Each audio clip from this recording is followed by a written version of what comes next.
I don't know about you, but I've had issues in the past with stimulants. Many years ago, more than a decade ago, it was Adderall. So smoke 2 packs of cigarettes a day, 5-hour energy drinks, these huge McDonald's coffees. I don't know if they still have them, I'm sure they do. And also anger. You know, for a lot of us as guys, that's one of the only emotions we can really show, or so we think or feel. When these things are unmanaged or unchecked, they inherently make us much more feminine. Am I saying if you drink coffee, you're feminine? No. I don't know if you can relate to this, but when you're drinking a lot of coffee and it's making you, if you were having to be a sniper to focus on one thing to hit the target, having a bunch of coffee, having a bunch of stimulants, it can give you this sense of energy, but it also creates a fear in the body. Being angry is just another flavor of fear in the body.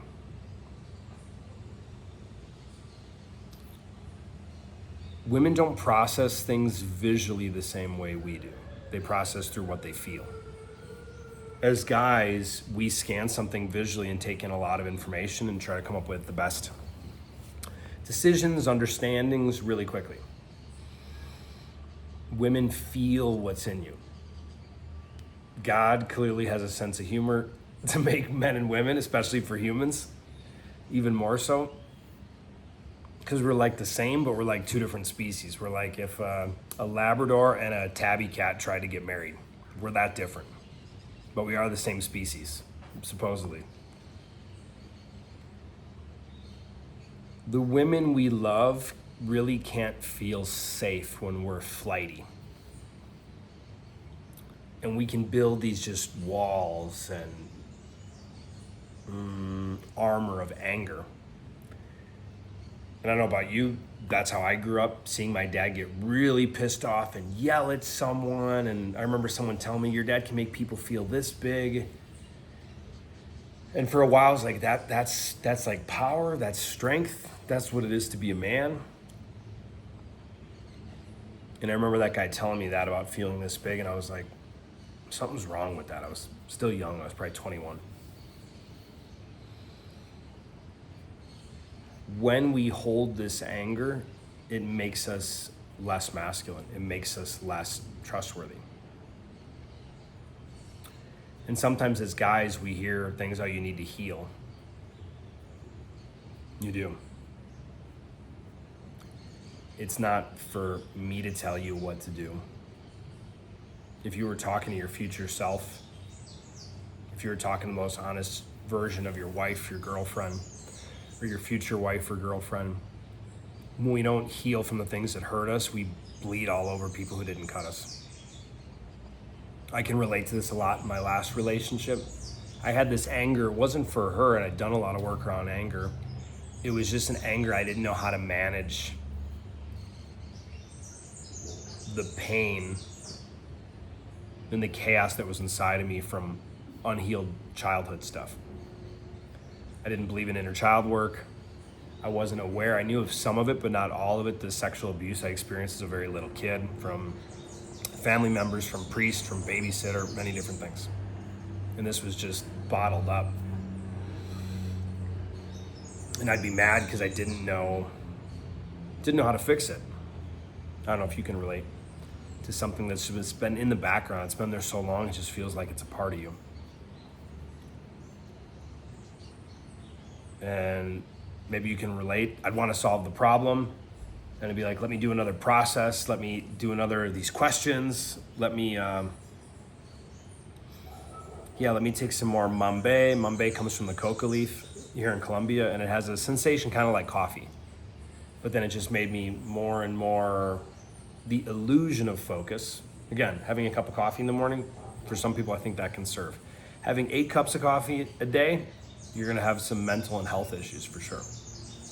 Unless you're some kind of coffee freak where your liver metabolizes it and your kidneys process it quick.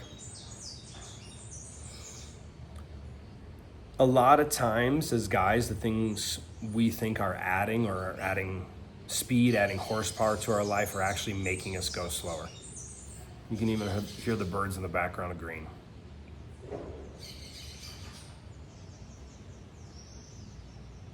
And they slow us down in the pursuit to achieve more, to be better, to provide more financially, and that's just a part.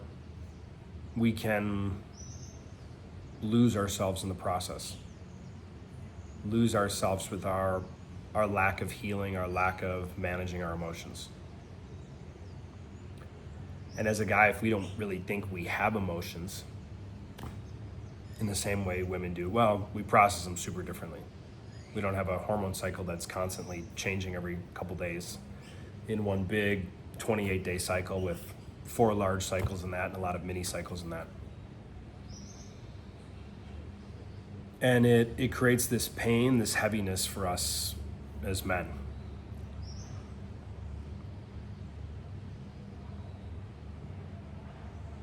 And from my own life, what I've seen with friends, with clients, when we get used to holding this pain in the background, managing it, becomes like a comfortable pain. That it's stayed with us so long that it becomes a part of us. And a big part of it is unhealed trauma, and then what that goes back to is something's wrong with me. I'm not enough, I'm not good enough. Once I make more money, once I double my income, then we'll be okay. And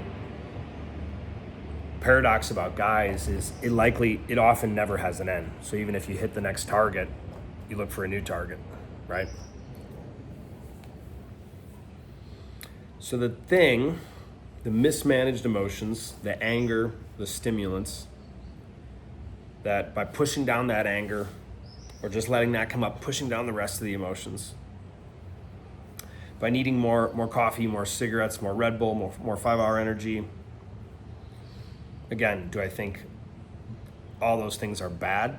No, not exactly.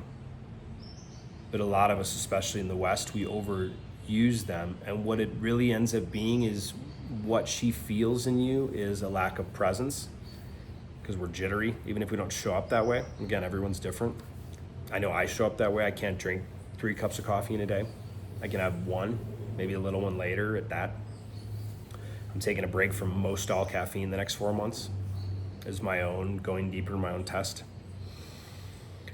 But when we're flighty that way, she can't feel safe.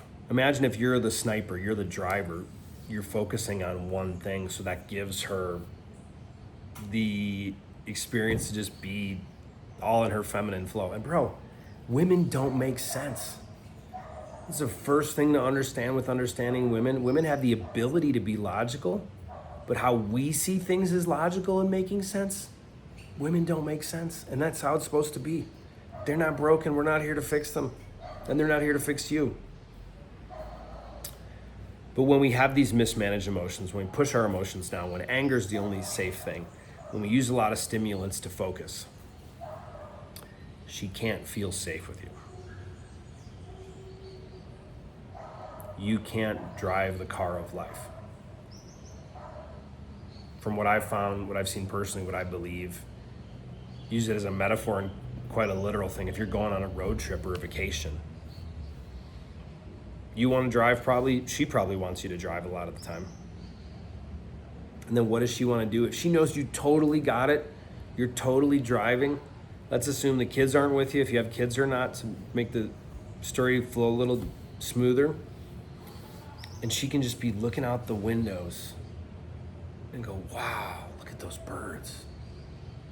Oh my God, look at the tops of those mountains.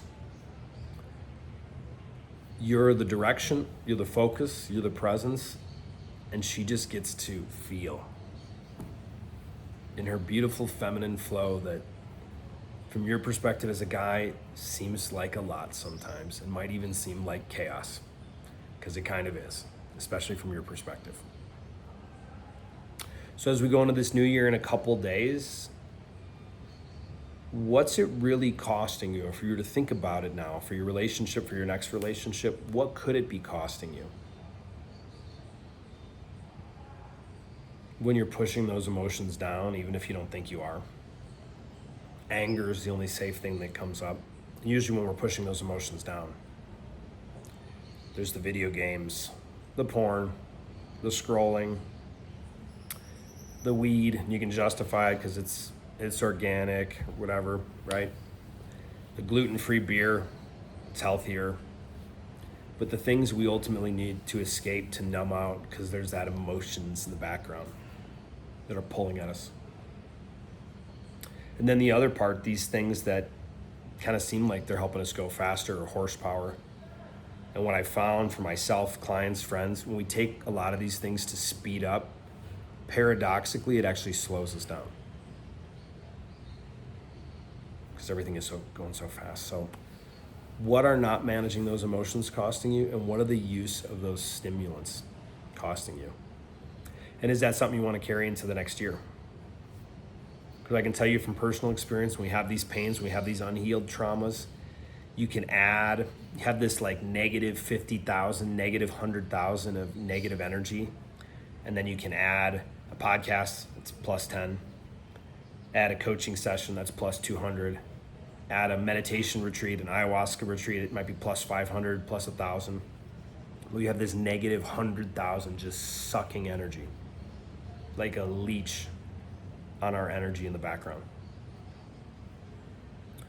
What are you gonna let, or what are you not gonna accept to pull energy from you in 2026? Thanks for tuning in. See you soon.